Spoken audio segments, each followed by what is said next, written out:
പയ്യന്നൂർ രാമന്തളിയിൽ ഒരു കുടുംബത്തിലെ 4 പേരെ മരിച്ച നിലയിൽ കണ്ടെത്തി.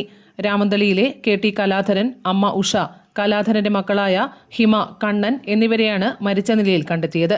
ഇന്നലെ രാത്രിയോടെയാണ് നാടിനെ നടുക്കിയ സംഭവമുണ്ടായത്.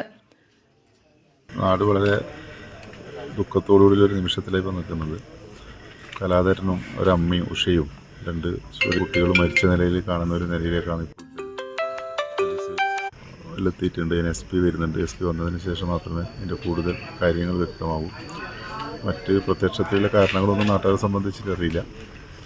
അതായത് വളരെ ദുഃഖകരമായ ഒരു സന്ദർഭമാണിപ്പോൾ. ഇതിൽ മുതിർന്നവരെ തൂങ്ങിയ നിലയിലും കുട്ടികളെ താഴെ കിടക്കുന്ന നിലയിലുമാണ് കണ്ടെത്തിയത്. ആത്മഹത്യ എന്നാണ് പ്രാഥമിക നിഗമനം. Network news, Payyanur.